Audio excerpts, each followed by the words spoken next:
Sydney, prepare for blackouts. This is the warning from energy experts for the long, hot summer ahead. And our baseload power will only take a further hit when AGL shuts down the Liddell power station in the Hunter Valley. After 50 years powering New South Wales homes, AGL will close Liddell's doors in 2022, killing off the country's third biggest coal-fired power station. We've had 10 of them shut down since 2011. New South Wales came close to blackouts in February this year when Sydney-siders turned on the air conditioning to try and survive the heat. Imagine what's going to happen when we lose Liddell. Well, we probably don't need to imagine. We know the result. The lights will go off. The aircon will stop running.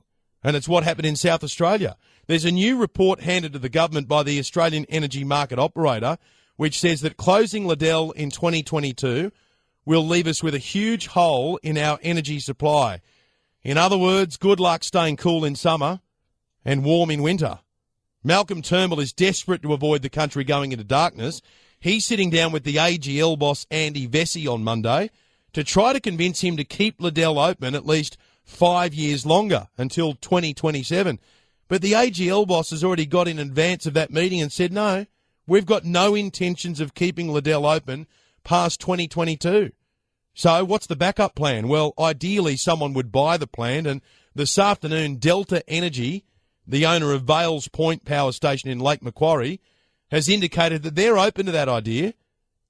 And maybe Delta Energy could be the lucky break, but like many of you, Liberal Democrat Senator David Leyonhjelm is furious about the possibility of another coal-fired plant closing down. He says Malcolm Turnbull must keep coal-fired power plants open while new ones are built to avoid an energy shortage, although, as we know, there's no commitment from anyone to build a new one. David Leyonhjelm is angry at AGL, so he's tearing up his account with them to get a new provider. And I just see that a short time ago, Corey Bernardi, the Australian Conservative senator, says, I'll be joining David Leyonhjelm. I'll be tearing up my account with AGL too. Senator David Leyonhjelm is on the line. Senator, good afternoon. Good afternoon, Ben. So you are a customer of AGL, but not for too much longer. No, that's right. In my house in Sydney, I'd spend near enough to $6,000 a year with AGL, and that won't be continuing. I'll tell you what, it puts it in perspective when you add it up, don't you? And I mean, I know that the quarterly bill is scary enough. When you add it up on an annual basis, $6,000 for one household, it's a lot of money. Yes, it is a lot of money, and I mean, I can afford it. I'm on a senator's salary, and it's not the hardship to me that much lower bills are to other people on low incomes. I mean, they're the people that I actually care about. People are enduring the winter, and they're not necessarily right on the coast either. They can be inland when it gets seriously cold at night time, and they can't afford to heat their houses. As we go through these closures, and I'm just looking here, so 2011, Munmora in New South Wales. These are coal-fired power stations that have closed down since 2011. Munmora, 2011. 2012, Collinsville in Queensland. Playford in South Australia. Swanbank in Queensland. In 2014, Morwell in Victoria. Redbank, New South Wales. Wallerawang in New South Wales. Anglesea in 2015, that's Victoria. Northern in South Australia in 2016. Hazelwood in 2017. Now Liddell coming as well. It's amazing, isn't it, that now in 2017 we're saying, hang on a moment, we may not have enough baseload power here. Didn't we see this coming? Yes, we did see it coming. It's been predicted now for several years. In fact, under the Abbott government, when we lowered the renewable energy target slightly, we said at the time, this is just kicking the problem down the road. It is going to result in a shortage of electricity. You really are in denial, and so now reality is finally catching up. You know, the Liddell power station is 2,000 megawatts. Even when Malcolm's, Snowy Hydro 2 is built and developed and so forth, assuming that goes ahead, using taxpayers' money, of course, that will generate an additional 2,000 megawatts. So all we're doing is replacing what Liddell is going to take out of the system, and we're teetering on the brink. When South Australia went down last summer, New South Wales almost went with it as well. So we're on a very thin edge as far as demand and supply is concerned. And of course, even if we don't have blackouts, the prices are going through the roof. Considering that energy crisis, what did you make of the reaction from the AGL boss, Andy Vesey, when Malcolm Turnbull said, look, I'd like them to keep it open 5 years longer to 2027? He came out straight away in a Twitter message and said, no, it's not happening. Yeah, that's right. Yes, well, they've taken this view that they're going to get out of coal. It's a load of nonsense. Of course, they're not really getting out of coal. They've got coal-fired power stations all over the place, and they're just saying they're not going to build any more. Their deadline is about 40-odd years away. But I think they're just neglecting their responsibility to electricity consumers and also people, businesses that need electricity and jobs that depend on those businesses.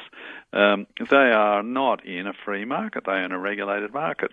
I was about to say, they have made these decisions, though, based on the reality of business. When you're subsidising the renewables to the extent that we are, they've had a look at it and said, oh, well, hang on, we're on a loser here, let's shut this thing down. Yes, I don't think they've done that in the case of Liddell. So what I find extraordinary is that they're almost saying, well, we don't care whether we can make money out of it, and bearing in mind that electricity prices going through the roof are very lucrative for companies like AGL.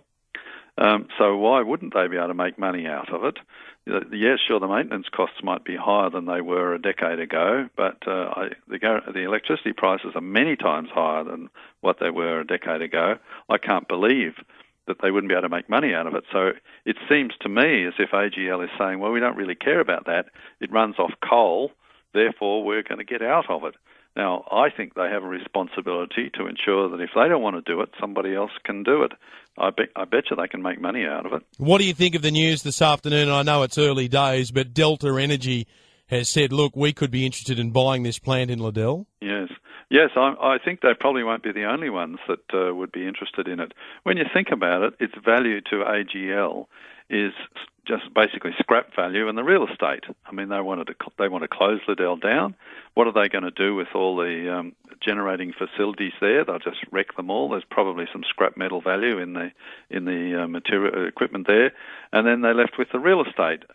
Well, they can put a value on that. They can put a value on the scrap, and that's it. So if they valued it at that, and Delta came along and said, okay, we'll pay you that value for it, why wouldn't they say, yep, take the money and I'm out of it? And then if Delta says, okay, well, we've bought it for a relatively small capital cost, but our operating costs are rather higher than they would be on a new plant because it's old, needs more maintenance, but still electricity prices are astronomical. I guarantee they'll be able to make money out of it. Knowing what we know about what happened in South Australia and how close we came to disaster in New South Wales, what do you think is ahead for this long, hot summer? Well, it'll go close. I wouldn't be at all surprised if there's blackouts in more than one location in Australia if we get some hot days, no wind, maybe an equipment failure somewhere. It'll go down. There'll be people stuck in lifts or people unable to keep their fridges cold. All sorts of things will be happening. It could be very, very serious. In fact, if it occurs, say, to old people's home where they're relying on electrical equipment or relying on air conditioners to deal with a heat wave, it could be quite serious. And it's also unnecessary. It could have been avoided. This stupid renewable energy target, which prevents investors from building new power stations, it's got to go. It really does have to go, and the government has got to say to investors, it's safe to put your money into coal-fired power stations. Set out some criteria. Say, as long as you use modern technology, the same as is being used to build hundreds of power stations, coal-fired power stations in other countries around the world, get on and do it. And in the meantime, between now and then, when they're up and running, we will do everything we can to keep the existing power stations going. Well said. Good to talk to you. Thanks for your time. My pleasure. Thank you. Senator David Leyonhjelm from the Liberal Democrats. This is a major opportunity for Malcolm Turnbull. I don't know whether the Prime Minister sees that, but this is a big play sitting right in front of him, and the energy crisis is at the heart of all of this. He can be a hero here, or he can be zero, depending on the way that he responds to this, and so far he has been lacklustre and lame in the way he's addressed all of this. He's had his hands off it and said, oh, well, there's not much I can do about it. Prime Minister, your future depends on this. All of our future depends on this. But politically speaking, your future depends on this. If you solve it, you might just save your own backside. If you don't, it's goodbye.